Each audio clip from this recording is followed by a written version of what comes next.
computer. Hello, everybody. This is Hia Sauma here with the Chicava Honeychild. I'm so excited to have you here. And I'm sure this is the question on the minds of the listeners. How did you get this beautiful name? Tell us about your name, first of all.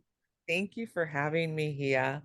So my chosen burlesque name is Chicava Honeychild, and Chicava has become my new dual first name, if you will. But Chicava means the golden child, or here comes the gold. It's an Ewe name from West Africa. And I'm named after, there is a Chicava the First. She's Chicava Saint Teresa Juliana of Santo Domenico. She was born in what is now Ghana and abducted into slavery by the Portuguese when she was 6.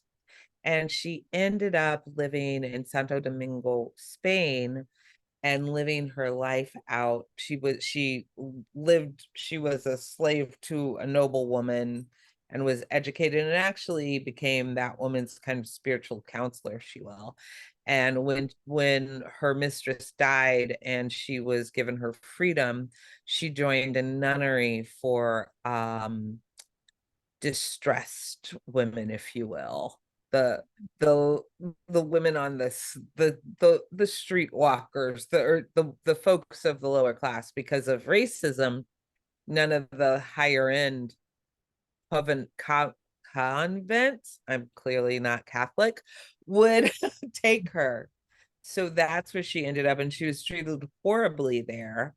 But and I actually wrote about her in an anthology called Fierce. It's a collection of anthologies of little known women in history, 13 of them written by 13 of us women writers, because of our relationship to them and how they inspire us. But Chicava was basically an energy healer in working with them. I think we would have called her like a Reiki master type of person, or Akashic record person today. And she's in the lineup, in the procession of becoming a saint. I don't know if it will ever happen. And then the honey child came. Honey child is an African American, or really even Afro American slang term, because it's very specific to the 60s and 70s, when that is how we referred to ourselves. Slang term for a pretty lady, or I found out later it could be the term for a streetwalker, or a term of affection. And I loved the term, and I wanted to bring it back, but I didn't realize at the time I chose Chicava because I'd heard of her. I found about her in college in a little paragraph, and the name just stuck with me. And I chose it before I knew what it meant. So then one day it turned out my name was Golden Child, Honey Child. I love it. Such a great story, and the rich heritage also. We are here with the Chicava today to talk about sensuality, dance, and maybe also sexuality. We'll see how it goes.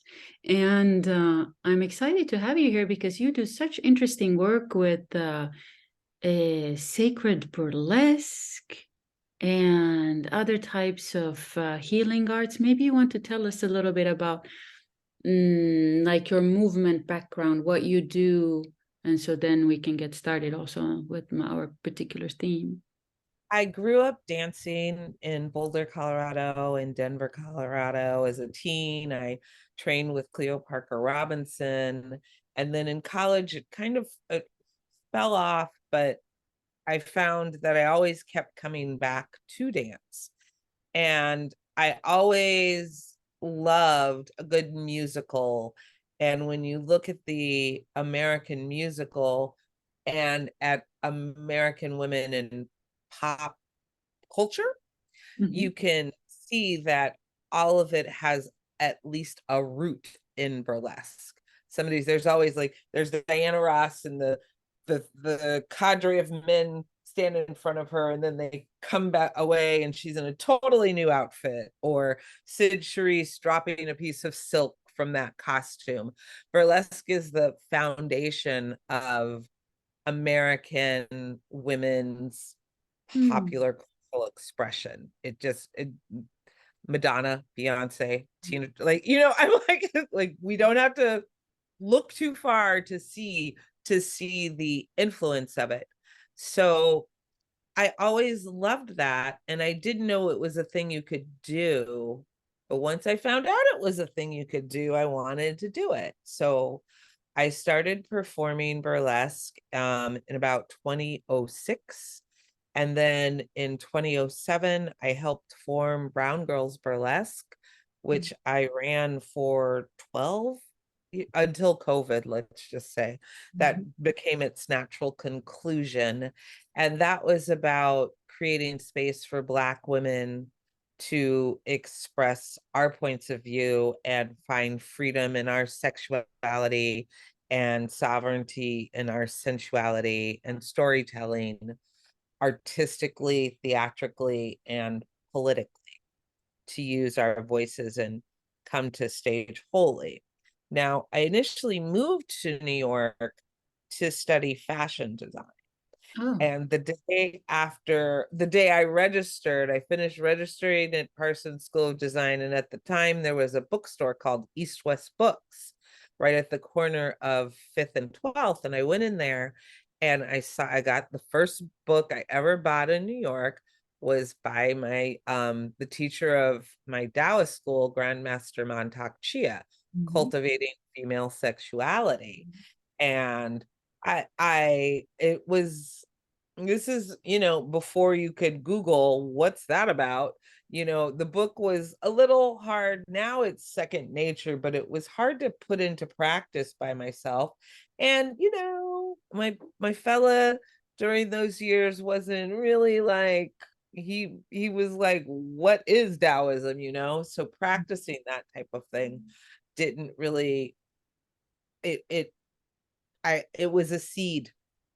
It Yeah. was a So, as you fast forward and I start teaching burlesque, I started teaching in a wonderful community that existed called Sacred Yoga Brooklyn. And that was my opportunity to not teach performative burlesque.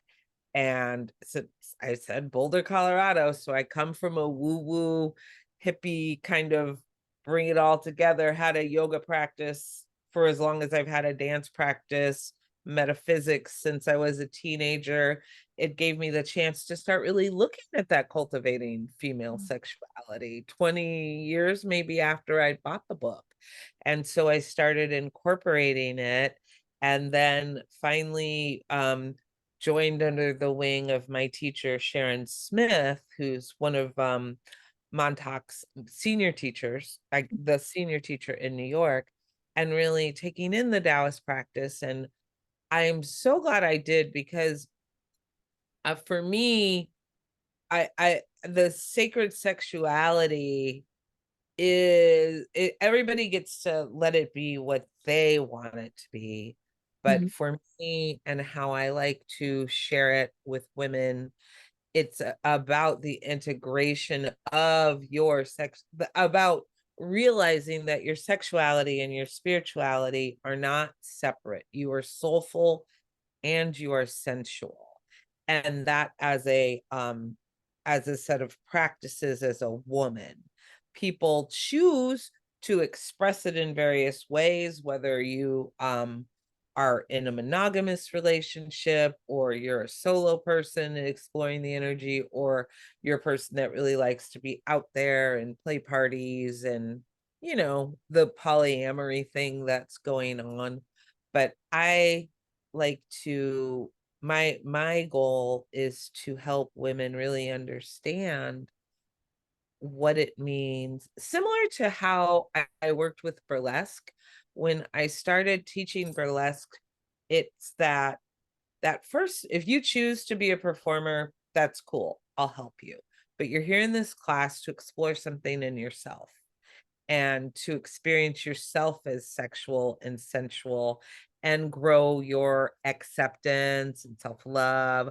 So let's forget about audience. Mhm. And by audience, that even means the media that we're brought up in, the gaze of your boyfriend, the judgment of your family and friends, however you think you should be, and start exploring what's really going on with you and what's authentic to you. So I think in growing sacred burlesque into what I call now sacred chrysalis, it just moved beyond just the dance into incorporating the practices, the spiritual physiology Mhm. that Taoism lends us. And Taoism is so terrific, or the practices that are handed down for women are so terrific because it's never asking. There's none of the Catholicism that say Chicava the First had to deal with, where you're fragmenting that sexuality and that sensuality and fragmenting yourself along the way. Mm. This is the opportunity to be, wholly, soulfully yourself. That's so beautiful. Can you tell us a little bit about these two terms, sensuality and sexuality? Like, what is sensuality, for example? How is it different from sexuality? For When you me, say a sensual person, what do you mean by a sensual person or a sensual when self? I say sensual, I see movement and expression, like literally the sense of the the sensations of the body. Where Hmm. sexuality is kind of the yang. If sensuality is the yin, sexuality is the yang, right? How you sexually express yourself, because it's got a more creative push. And sexuality also blatantly refers to working with your sex organs too, Uh-huh. whereas and sensuality might not, in terms of movement. I used to, and it's interesting to look back over the shedding of my own prudence and censoring, because when I first started teaching, I really, really liked to only use the word sensuality, like, Yes. because I didn't want people to. I got the image of just like jumping and grinding, but you need that grinding. We and women, we have a yin and yang side to our sexual energy. Like, Mm. there is an expressive and there is a receptive, and it's important for us to, it's not an act I to know the unique ratio and equilibrium of that for each of us, because I believe that even though we have both, for women to feel calm, to feel centered, to feel whole, we need to feel rooted in our magnetism, which Ooh. is essentially like yin energy, where, electric energy is electricity shoots out and goes somewhere, where magnetism attracts. And I think it's important. The women's liberation movement is very much based on a yang feminine expression, you know, and we it's the leveling out of things, because we needed to have, I got a flashback of like my big sister's cosmopolitan magazines in the 70s, that was very much like, go tiger woman. We need like that was the medicine of that moment, but going too far to the other side, a woman gets dried out by all that fire Hmm. and needs to rest in her water. So I was explaining to my students the other day that no matter how ambitious and energetic and outgoing you want to be, no matter how yang you want to be, you need to know, if you only want to be 5% receptive, 5% in, you need to be able to tap into it. Because what that does is, when you're in magnetic, you're able to receive. And Mhm. this has been the biggest, brightest lesson for me personally over the last year, because when you're not able to receive, a woman gets hyper focused on being well received, being accepted instead of accepting Mm. and self accepting, you know?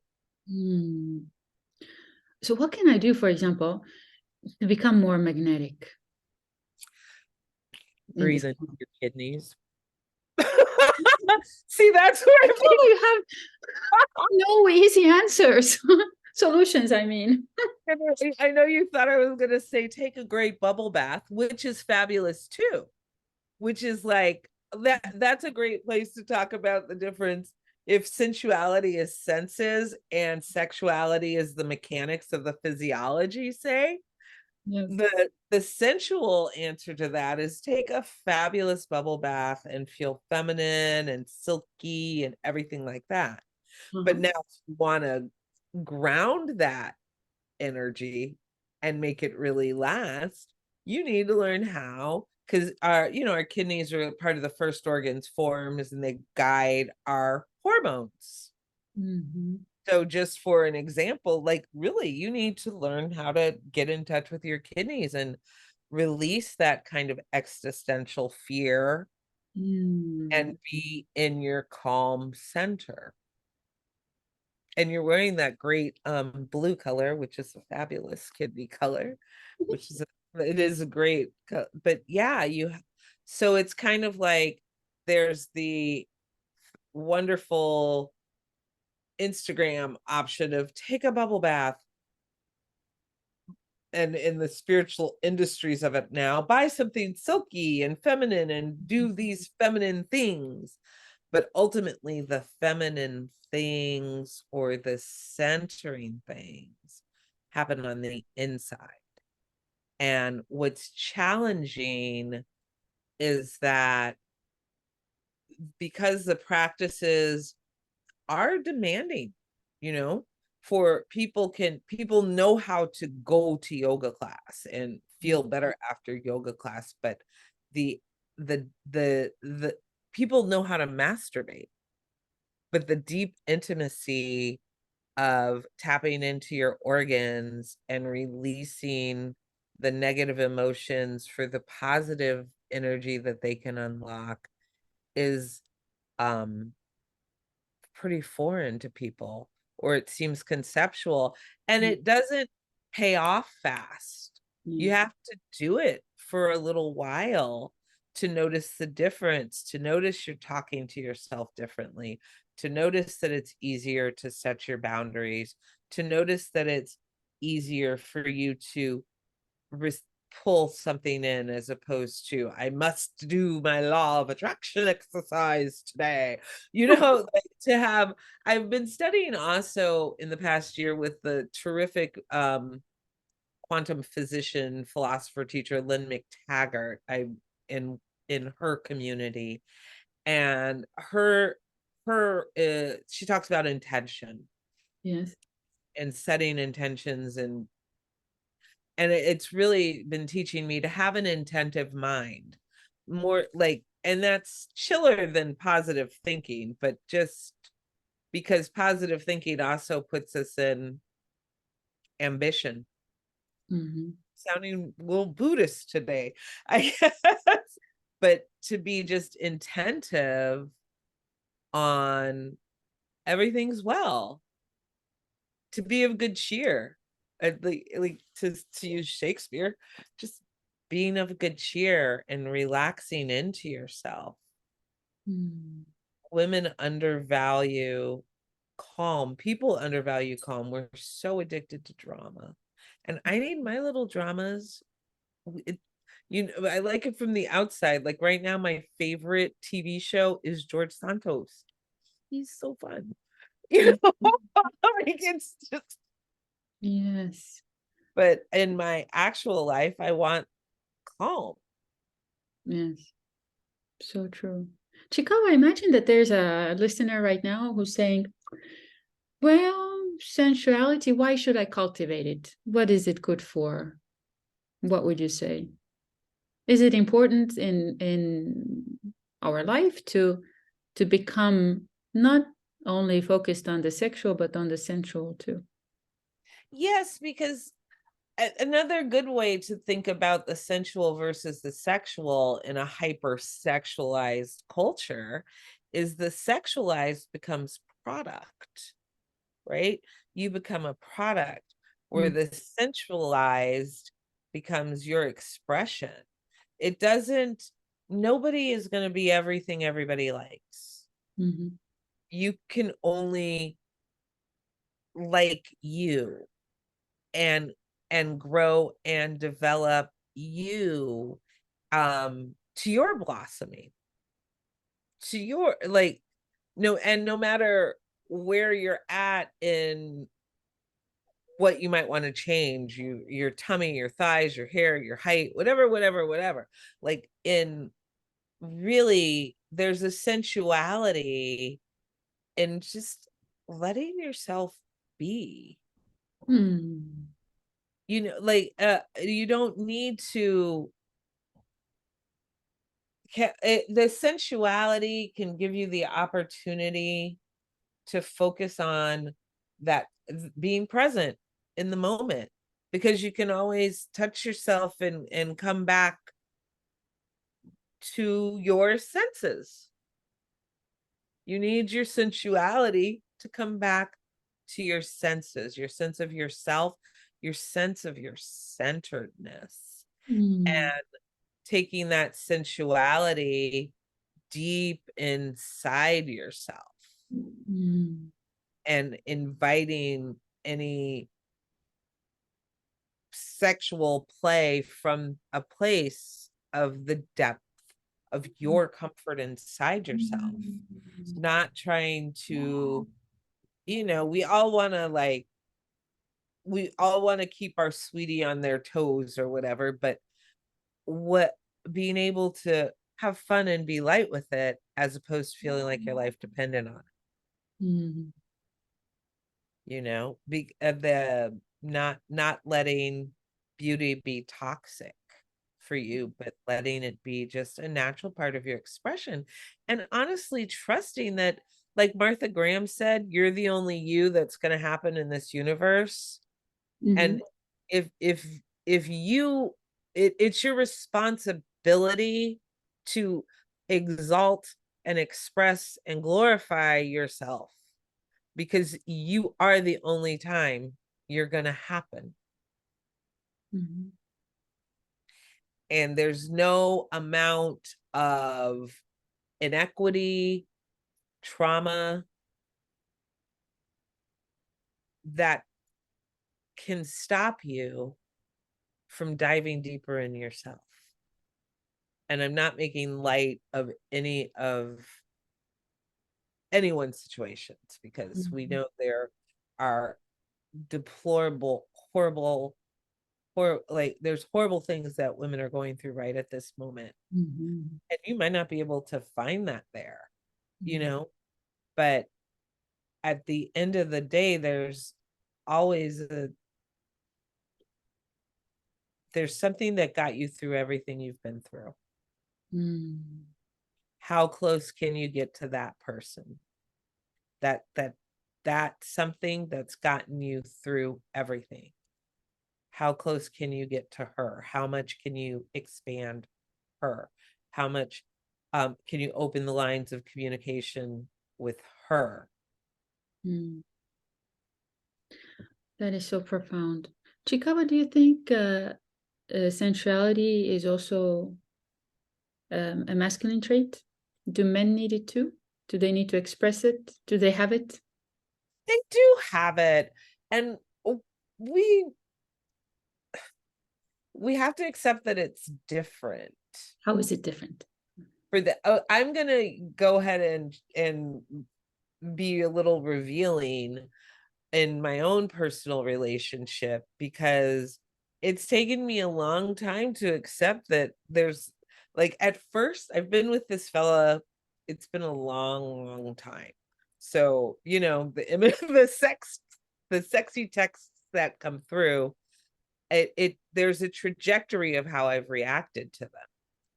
And Mhm. now, especially of him, like um I I can love it when he's sharing that with me to tell me how much he misses me tonight. Now, to most, like, I know on some days we're like, dude, seriously? But it's what they have. It's it like take let them take meet them where they're at, or at a certain degree. And you can totally express yourself and your preference and tell people you shouldn't receive things you don't want. But if you can step aside for a second, and I had to say, you know what? He's not sending this to 8 women. He's sending it to me. It's not on the internet. It's to me because it expresses how he feels about me. And Mhm. honestly, sometimes it just rises to the level of really good art. Like, and it's his expression. And men are we can they're not women. It might not be flowery and pretty and perfect, but it's what they have and what they can do, and it's respect their vulnerability. Mhm. And you know what I've learned? The more I've like just accepted this level of his vulnerability, the more and more how he shares it is relatable.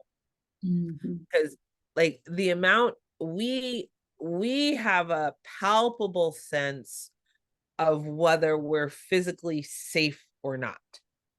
Like Mhm. for a woman, that's always first. Is my person safe? Because we're going to express, we're going to cry, we're going to scream, we're going to be elated, we're going to do our emotions. But for men, the emotional vulnerability and safety is kind of a little hard to come by, harder for them to Mhm. come by.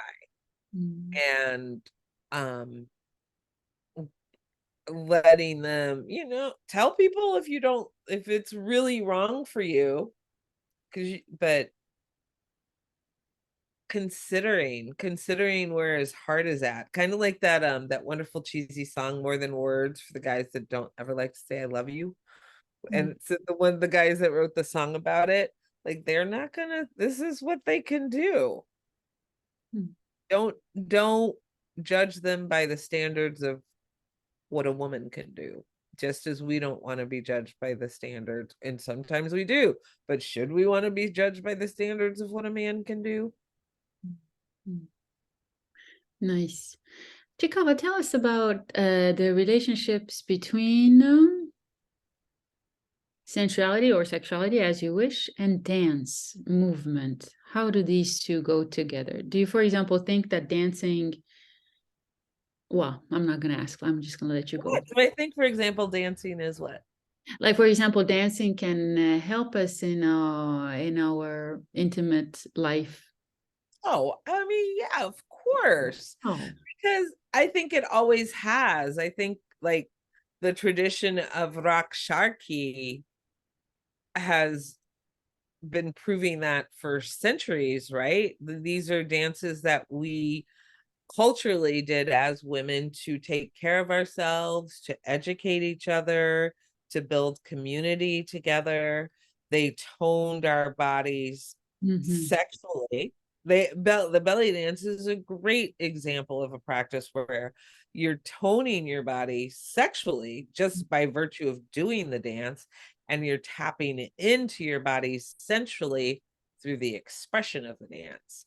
So if you look at it in belly dance, I could see where mechanically you're engaging the sexual physiology that makes you stronger and tones your womb. But emotionally and expressive wise, you're expressing that part of yourself. And then we can broadening out. We have cultural fertility dances and rituals throughout. indigenous cultures Mhm. that, you know,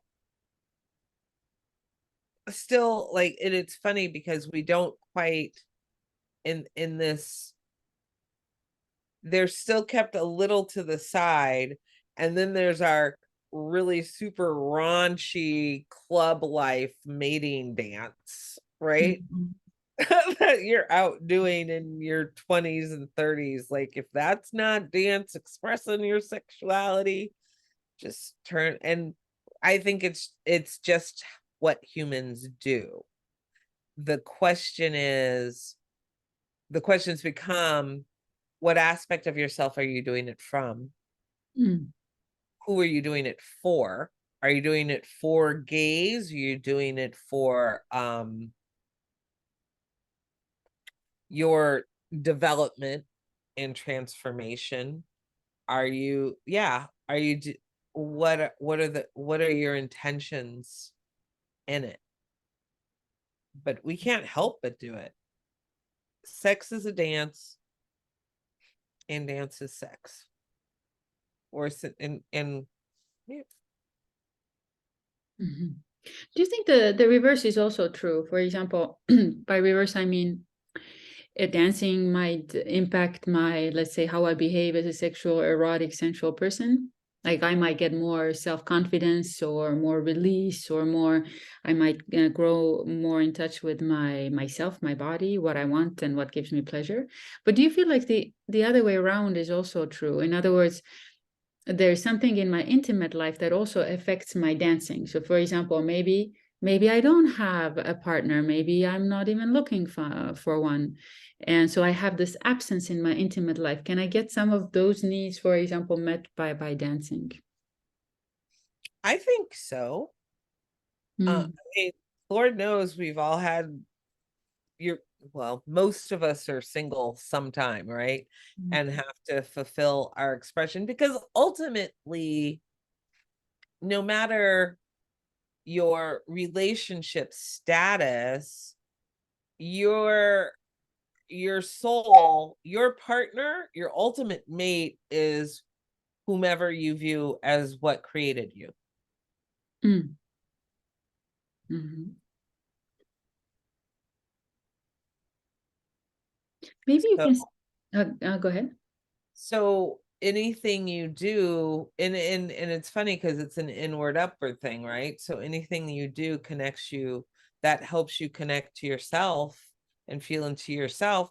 It can help you connect into whatever you consider the universe, creator, source for you. Or maybe the you express yourself, maybe it pours down into you and you move it, Mm. and the relationship therein. Mm.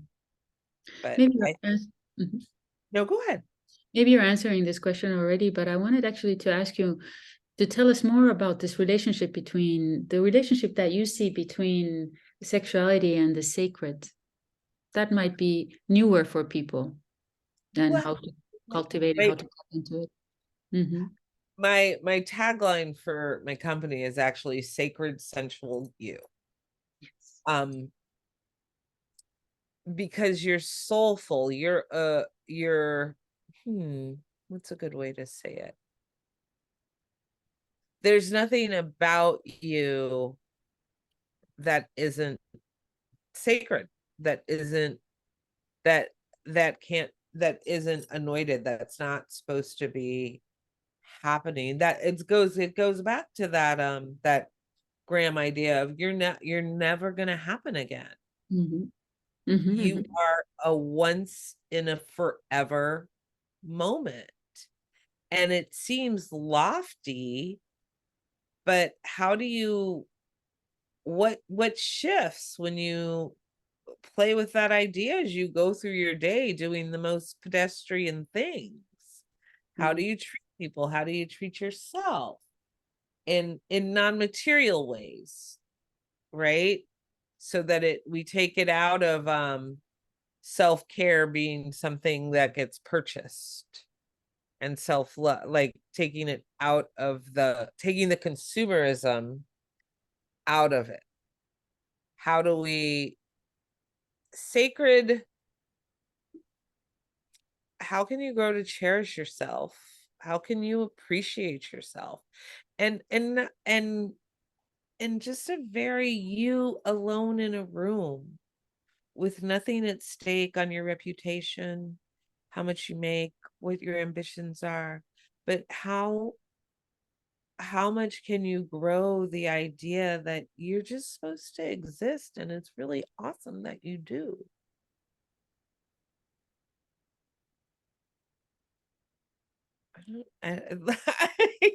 It's one of those ones you can talk around forever. And I think for me uh as an aspirant and student and as a teacher, I can't take the journey for you. I can now, if I do pin drops, I can see the shifts. I was actually talking to one of my dearest friends from grad school yesterday, and we're 11 years out from finishing.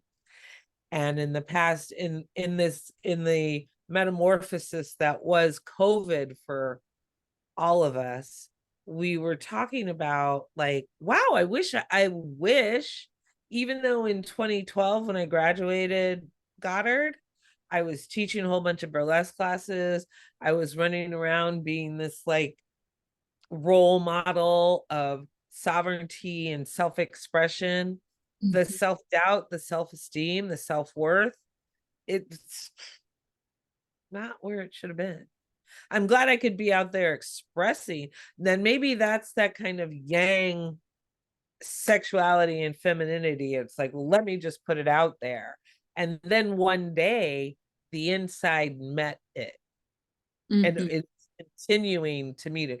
The ultimate fake it till you make it in a way. But I can definitely say that if I sat down, I would be able to put pin drops in these kind of turning points where Mm. things came together. And it's not every 21 days. You know what I mean? It's more like I can see what it's solid seasons. The time it takes for a bulb to grow into the ground and come back up in the spring. Mm. I see the flower now. But Mhm. there's a long time I thought nothing was going to sprout. Mm. Long, long time. And to people who even might be looking in on my lives and giving their opinion in their head, it might not even seem to have sprouted, or they might think it's all fabulous, fabulous, fabulous. Mm. But it's all everybody's. It doesn't matter who you are, what you have. Like being a human is a set of challenges. Yes. And it must go also with your, I'm sure it goes also with your teachings of what transformation is, the transformation sometimes, outwardly you can't see so quickly. We can't see. It takes time. Yeah. And it's definitely, there's no clean birth. Uh-huh. Hmm. I wanted to ask you about something else, a sentence that you gave, you said in a different interview, which can also be found online, by the way. We can put the link below. You said, maybe not every woman wants to become a burlesque dance performer on the stage, let's say, but there is something in burlesque for every woman. What did you mean by this sentence? It is so great you asked me that because I'm teaching my first classes since COVID, and the best part of teaching burlesque is that it positions you as the coolest high school senior. And all the freshmen are like, how do you put on eyeliner? How do you lipstick? I want to know how to do that. Like, like that's really the positioning of that's the way I see the relationship. And you get the girl, like you get that lipstick for in burlesque, it could be glitter lips. You get it there and they feel this new sparkle within them. Mm. So it what we like the women come in and they're like, but mine doesn't look like yours. It's not going to look like mine. It's not supposed to look like mine. supposed to look like yours. So therefore, I'm gonna dance. Well, I like to do a lot of the times in the burlesque classes say, we're gonna play with our gloves. I'm gonna do things. You can follow me, but if you need to go off, if you get an idea, go off and do that. Go off and do that. Because it's just this little safe space of 2 hours of, and it's amazing what a pair of gloves does to change a woman, right? Yeah. You put them like when you decide that you're taking them off in this particular way, it just highlights you in a new way and how you feel about yourself. So, it's winter in New York now, and I wanted a dear friend of mine, an art collaborator, had given me this terrific number to a song called Black Betty, and she's a wild woman that comes to town. And he passed away a couple days before I was teaching the class. And I said, you know what? I think I'm going to teach them that number. And it's going to work out great because it's January in New York. Everybody's going to have a scarf, a coat, and possibly gloves. Because it doesn't have to be the sexy versions. Because if I teach you how to make taking your winter coat and scarf and gloves off sexy and fun, that's going to change the way you take your coat, scarf, glove off when you go into a party. It's got a different meaning now. Mm-hmm. You found a different thing with it. Yeah. There's something, it can just help you cast yourself as the shero in your story. Mm. I love it. Maybe my last question. What would you tell to a listener who is inspired by what you just said and wants to know, maybe like, I think partly what you said already is a tip like this too, but what could this person do in her or maybe his, I don't know, everyday life that would put her on this path of sensuality, magnetism, sacredness, sexuality, the kinds of notions that you spoke about, how to get started? Thing to do, I would say put on your favorite slow, sultry song Mhm. and take time to dance to it or strip to it. And then when it's over, lay down in a savasana or whatever's comfortable and notice what you notice in your body. That's a thing you could do for 8 minutes. I think I'll give it as homework today. But if you start you start laying down, this is just a body scan kind of check in. This is how I feel. And then you put on your sexy groove and groove out 3 minutes, 15 minutes, however long you want to, and then lay back down and notice what's different. And can I do this every day? You recommend? Sure, yes. We all need dance breaks. Even if your life is perfect, if you read the news, you're going to need a dance break. Yeah, that's true. Is there something that I haven't asked you, Chicava, that you would like to add? I don't think so today. I could go on and on and on, and it's been such a pleasure. We'll have another interview about something and another related issue. Where can readers find you? Uh, Listeners. I need to work on my website, but it will be back up. It's sacredchrysalis.com. I do have a mighty network, Sacred Chrysalis, on Instagram. Instagram's probably fastest right now at Chicava, Chicava. Mm-hmm. Wonderful. Thank you so much. I just I followed you also on Instagram just now. Yes, thank you for another great interview. We had a chance to spoke earlier also at an event put together by the Sacred Dance Guild. So we'll include the information about that too. Amazing. And stay tuned for future interviews and go to Chicava's classes and workshops. Yes, some of them are online. Uh-huh. Very good. So we can do this together. Have a Thank great you. day.